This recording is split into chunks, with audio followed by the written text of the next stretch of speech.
Okay, so we know head down and we know center out. These trends are important, and sometimes what can happen is adolescents particularly start to get awkward because, I don't know, do you guys remember the awkward stages? It's like adolescents, their feet are too big for their body, so they're like tripping over themselves all the time. I remember feeling, and I'm short to begin with, but it was like gangly, like my body just doesn't feel right for the section that it's in, and it's really hard because it's like your body literally doesn't fit. So there's that kind of physical awkwardness that can happen. So you can have like extra long legs or really big feet. Almost like when I look at a puppy, like you're like, oh, that's gonna be a really big puppy because they're in that adolescent stage and their paws are like these huge mitts. And then you have these like skinny little legs. Like, oh, that's gonna be a big boy. And I guess we kind of do the same to people.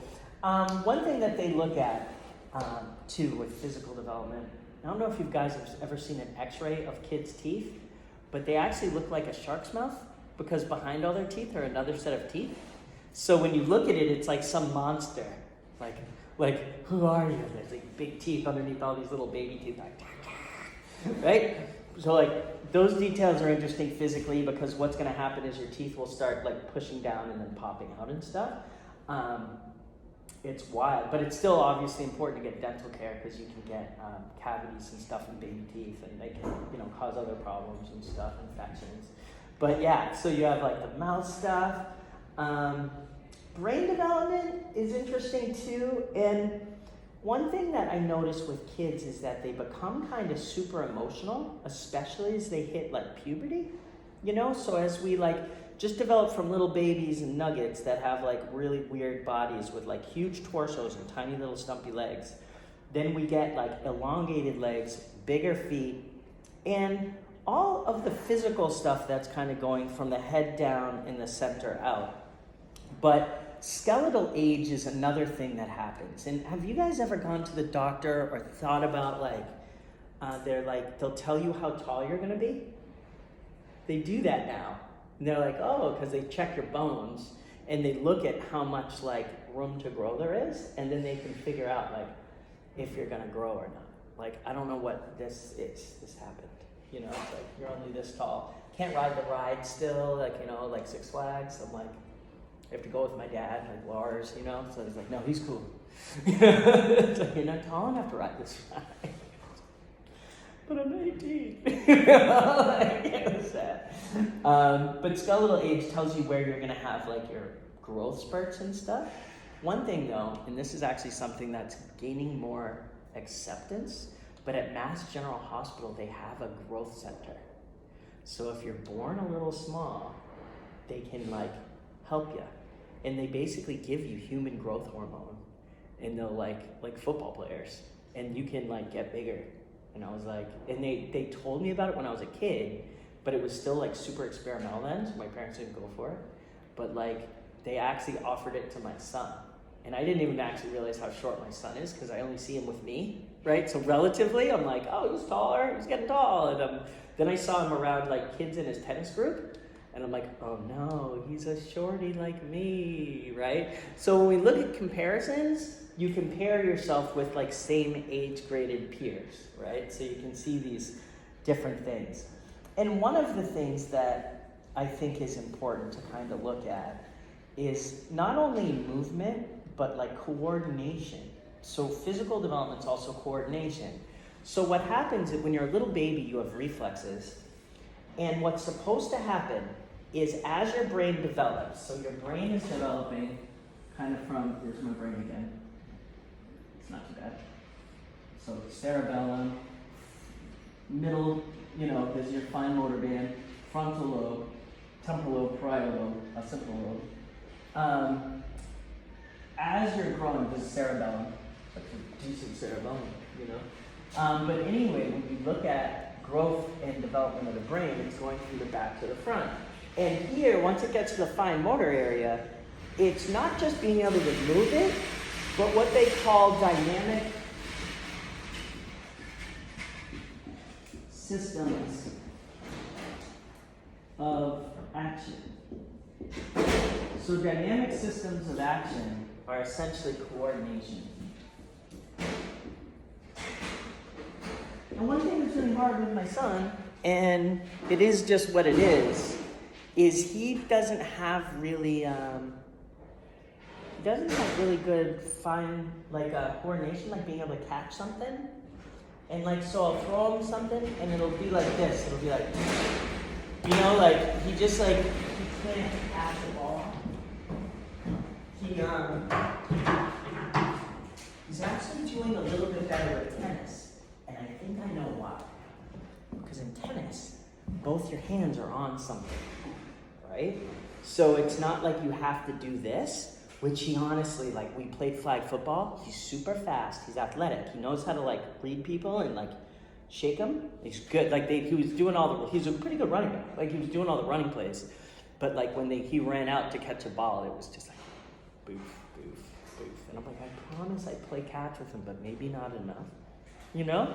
Because here's the thing, too. I was even actually thinking about this at this campus. Like, why we don't have anything fun to play with here to keep people that want to stay. You know? It's kind of like dynamic systems theory.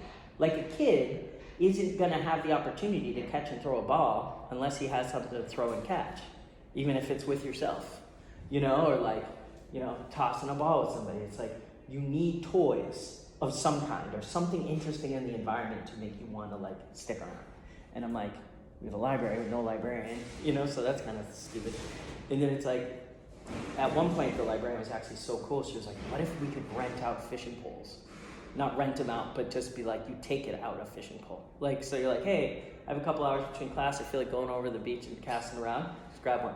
Or I was thinking, because they did this at another school, you could take out synthesizers. It was all like old school or drum machines. And you could just like, you take them out, record your stuff, play with them, put them back, grab other ones. And then you have like something cool to do. Or like, I don't know. I was just thinking like, but that's dynamic systems theory. Like you need something to have action attached to so that there can be some kind of movement. Does that make sense? So that's just what that is. So coordination, basically what they're talking about here is those dynamic systems of the action. So being able to put those together. Now Piaget was actually the person to kind of talk about this, and he was talking about things like primary and secondary circular reactions. So primary and secondary circular reactions. And so, you know, a little baby, if you watch a little baby, and try this sometime, this is actually fun. Like, if you're gonna be an auntie or mom or whoever you are, sister, brother, baby mama, baby daddy, you have a baby, and then babies like do circles like this. Like they're always doing circles, like circles, circles, circles, circles, circles, like time lapse one. And it's like they're just rotating. Their legs and their arms are just kind of going and going and going. Not really doing anything, but once in a while something interesting happens. So a little baby will be like going row, row, row, row, and then they'll hit something, they'll fall down, and they'll be like, wow, that was interesting. So then they're like, let me do that again. Wicked annoying if you have a kid at a high chair and you're trying to feed him cereal, or her cereal, right? Because they're like, once one falls on the ground, they're like, you see the gears turning, and then they start tossing them all over. Now, this is interesting. There was a doctor. Now, you've heard of these schools, I bet. How many people have heard of Montessori schools?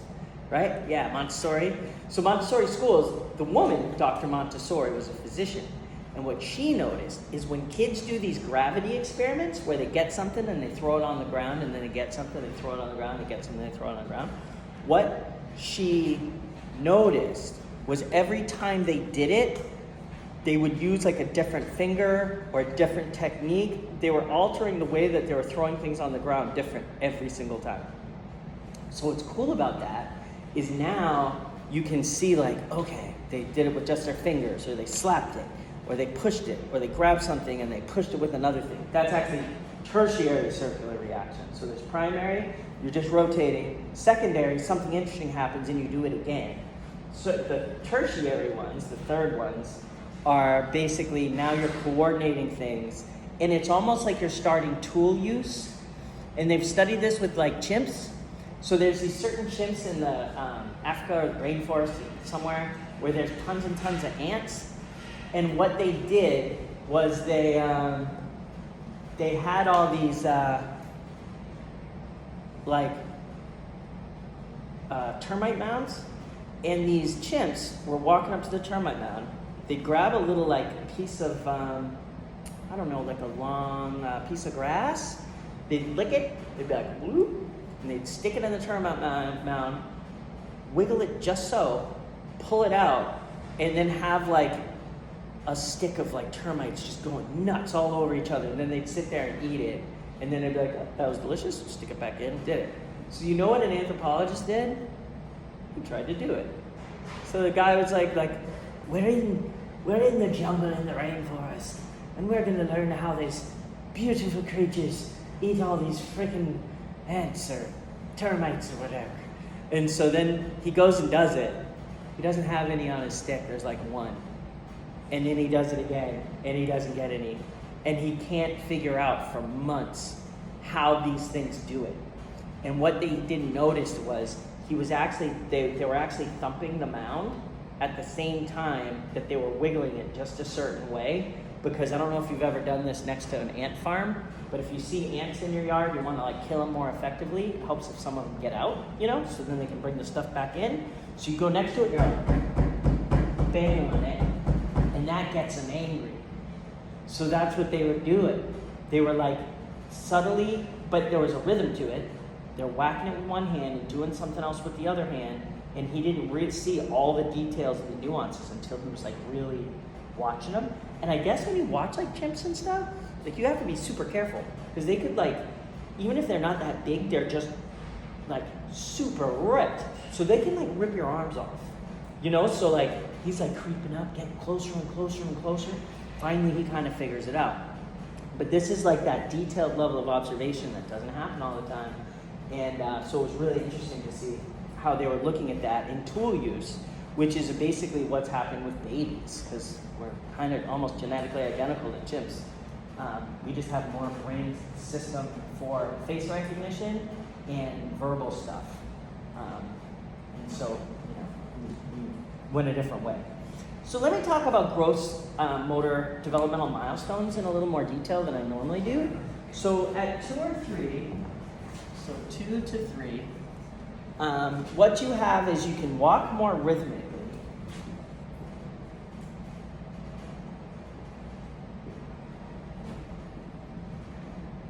Ever see like an early walker? Like they look like your drunk friend coming out of like R.I.P. T-Bones,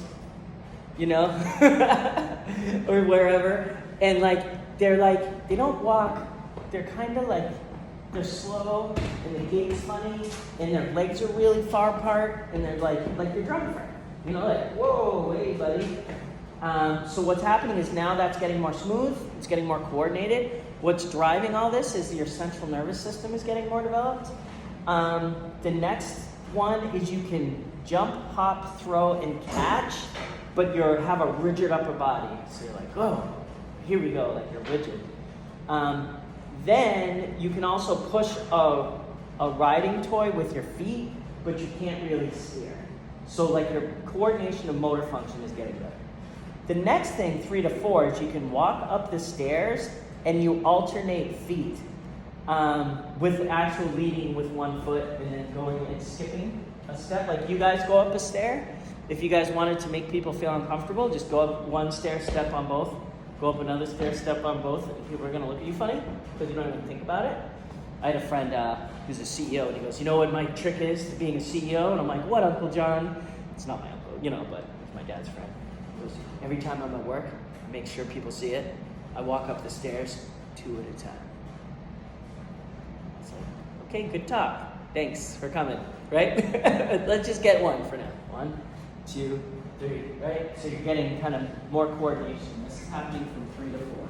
So stairs, you can coordinate and alternate foot. I don't know, this was fun, and this is actually a study that they do. They like test on kids. but they'll give them a ramp. So a kid on a flat surface usually can walk pretty good, but once you start getting them up or down a little bit of an incline, like ever go to REI and try to buy shoes? They have like a little mountain hill. So you can go there and you put the shoes on and it's like, all right, I'm climbing. My son thought it was the coolest thing in the world because I was like, hey, let me just see you go up this, you know? And so the kid, like, I'm holding on to him and he's like, I want to do it myself. And he's like, takes his hand away and he like climbs it and he almost busts his ass, but whatever, that's what happens. And so you're starting to be able to climb a little bit better. You can pedal and steer a tricycle and throw and catch, but you're rigid. So there's like throwing and catching, different stuff there. 4 to 5, now when you go upstairs, you can alternate foot, but going downstairs, you're leading with one foot and then stopping. Leading in one foot and stopping. What's happening from 4 to 5 is now you have alternate feet going down a stairs.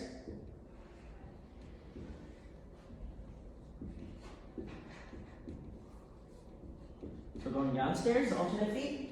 So that's another piece of it. And you also like gallop and skip with one foot, so you can be on one foot and jump and move. So you could like skip with only one leg. You can ride a tricycle rapidly and steer smoothly, but you probably can't balance a bike yet. That's a little early for that. And then like hopping on one foot, hopping on 2 feet, and seeing how good you look. Like some little kids, if you ask a 2 or 3-year-old to jump on one foot, it's hilarious. They can't do it. Like they're like you know, they're like still using both. Like, but then when they can jump on one foot by itself, that's like another developmental milestone that goes up to the next one. But being able to skip, which I don't do as much as I should, I think. You know, I think dude should skip more. Like, how you doing today? Obviously great. I'm skipping.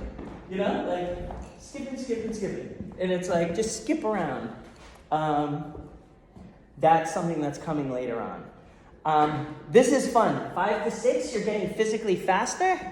So your 0 to 60, like in your race car, is getting better. So here you have increased running speed to more than 12 feet per second. So kids are getting quicker. And you'll notice they like running, you know? Like, ever let a puppy go? The first thing they want to do is just take off. Like, goodbye. If they're on the leash all the time. So now they're getting more wheels. They're quicker.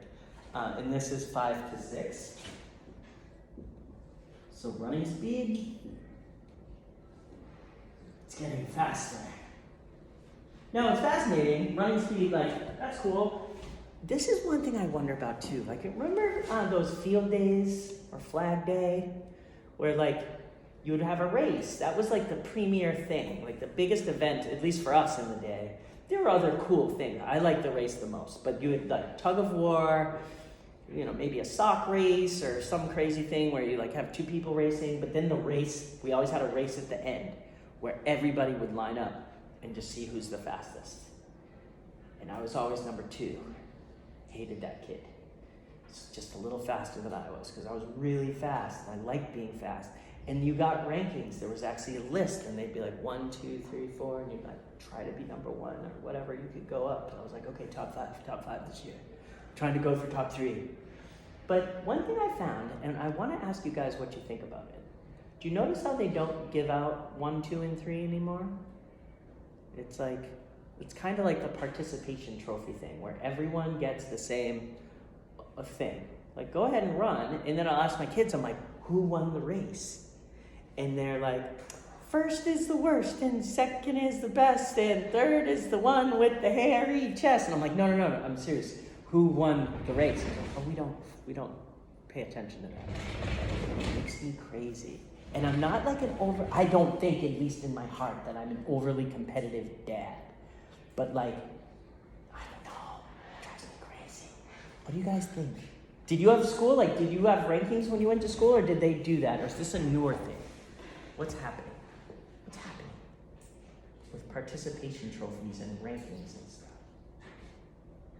We definitely had first, second, and third. You did? Yeah.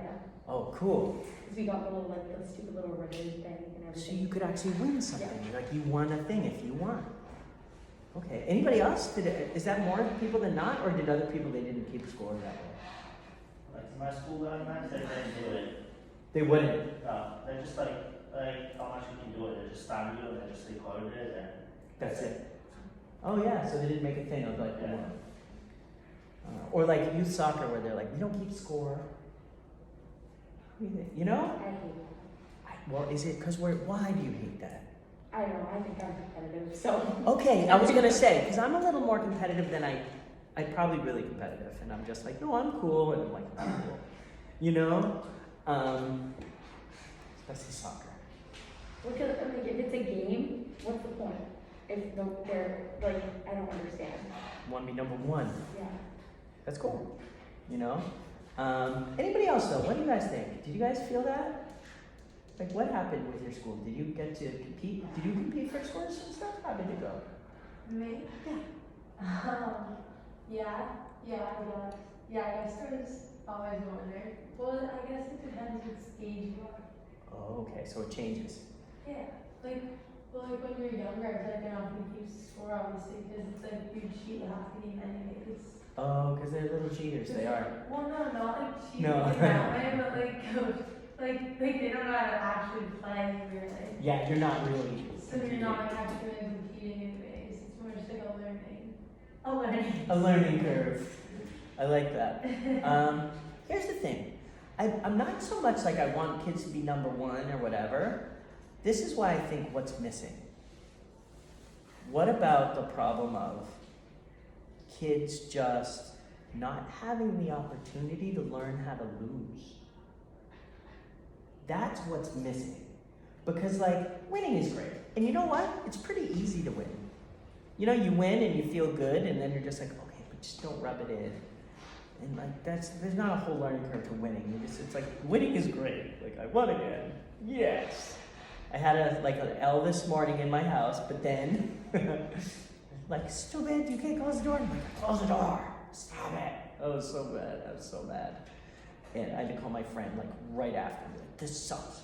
Like I'm so mad.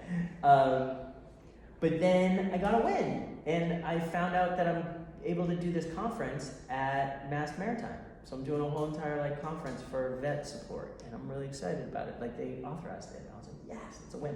And I can use their biggest auditorium. And I'm like, yeah, that's put me in the big one. Top billing, buddy. Marquee, boom. So I'm really excited, and that was like a win. But losing is hard. Losing takes practice. And you know, this might be too much of a stretch, but I really want you guys to like think about this. Is like, you know all these people who like do these school shootings and stuff? Like they're adolescents and they like light up a school. Like they come and they just shoot everything up. And then I'm always interested, like, well, what happened? It was like a girl broke up with me, or I was bullied, or whatever. Like I lost somehow. It's usually lost. And I'm like, this kid could be an absolute just sociopathic psycho, and that's all they've wanted to do their whole life. I don't know. But I bet in a lot of cases, this is my hypothesis, is that they just didn't have the opportunity to take an L, to actually lose. And then when it happens and you're like older, but you've never practiced losing, then they externalize and wreak havoc, you know? And so I'm like, maybe, and now, here's the weird thing, and I'm not saying it's right or wrong, but I just want you to have it in your head for the future when we talk about emotional development and stuff. Because I know physical development, it's a little boring. Like, it's not the most, like, thrilling, gripping part of the book. But when we get to the more of emotional development and how that changes over time, for kids, I think that the important part to think about is giving kids an opportunity to handle and face difficult emotions. And what we've done is we've created these anti-bullying programs that are causing bigger problems in some cases, you know? Like bullying, nobody wants to be bullied, right? Like, and I think all of us at one time or another have experienced it in some way, or we were the bully. You know what I'm saying? Like it's like dog eat dog in school. You know, you're either on the top or you're invisible, which some of my friends were good at doing. They were like, we'll just be like, shh. So we're not messed with in either way. Like we're not popular, we're not rejected kids, but we're just kind of like the hidden element. Like you have 2 or 3 friends. Like I actually knew some people like that. It was interesting. I didn't notice it until I went to my like 10th year reunion for my high school. And these girls that like no one noticed in high school because they were so quiet and only had like 2 friends, but they were like always together and like and like everywhere they went, they were like the 3. You couldn't invite one without inviting the other 2. And they were really quiet. And then like they came back and they like were beautiful. They were beautiful then, but awkward because of physical development, you know? But then like they were so gorgeous and everyone was like, they went to our high school? Who's that? And I was like, look at the duckling turning into a beautiful swan, you know? And it's interesting to see how that maturation happens, you know? Like the maturation is that slow physical development. But like all these things, and I always go back to this because I think it's so important, it's that biological, psychological, and social, right? So take losing, for example, in a physical game. You have to have the opportunity to have those 3 things because, you know, we're changing. We might not be fast enough. We could be faster. You know, you have the social piece. That's like how you display like you lost, especially if you lost it for your team. And then like the psychological piece of just being able to face that stuff. And your brain development, the actual physical brain structure that helps you inhibit behavior and you know, follow the display rules of like, when are you allowed to cry, or if you're allowed to cry at all, or what emotions can we express. And you know, girls are allowed a lot more emotional language and feeling and get more emotion coached than boys do. And then what happens is boys have 2 feelings. We're happy or wicked pissed, dude. You know? Like there's only 2 feelings that we can kind of get. Now, motor development, they talk about things like youth sports. And it's funny, one of my friends was talking about, she's like a sports mom for like things, but she's wicked competitive. And she says she's terrified that she's gonna ruin the game for her kid. Because like, she's like, come on, go. And I was like, how old's the kid, you know? It's like 11. And I'm like, oh my God. You know? Like I teach sports psych too, and I hope we put it on in the spring, because you know what I do? I have one class that we're just in class, and then the next class, because when it gets warmer in the spring, we'll go do an activity and apply it. And it was fun. Like it's like freaking recess. It's so much fun. We played like kickball one game, we did a bunch of different stuff. But if you take anything like that, like kids sports, when they're like up to 5 to like 11, 12, 13, it's just about trying as many different sports as you can to try to see what you like. But what you see now is parents are so competitive that they are creating one sport and they play that one sport to like in no other sports the whole way from being a little kid. And what happens is now when you hit high school or when you actually could have a sport career, ACLs are going, that's the first thing that goes. Kids have concussion issues, your body's breaking down because it's repetitive action of the same muscle groups if you only play one sport. So like even I know girls who used to play field hockey and they played field hockey the whole time, like since they were as young as they could be playing it all the way up, they have arthritis. Same thing with like hockey dudes. Their hips, knees, arthritic, like bones in their hands and stuff, because they're only playing one game, and you're more injury prone, because if you play a bunch of different sports, what's gonna happen is now you're developing different muscle groups, and you're not stressing out any one during development. Does that make sense? Now, here's a couple more things that you guys probably didn't know, and I learned this from my favorite professor at Quincy College, Wayne Westcott. Wayne Westcott wrote the book, literally, on strength training for children and young adults. And it used to be, when I was growing up, that they were like, don't work out and use free weights if you're under 18, they said. And I remember me and my buddies were actually really getting into lifting, and I was getting ripped, like pretty easily. And I was playing soccer all the time, and I started lifting, and it helped. Like I liked how my arms, if they have a little more weight, I felt like I was faster running. And if someone was trying to push me off a ball, I just had a little more mass. And I already have a low center of gravity, so it made me a better soccer player. I was having fun. Then the woman who ran the gym was like, you guys can't do this anymore.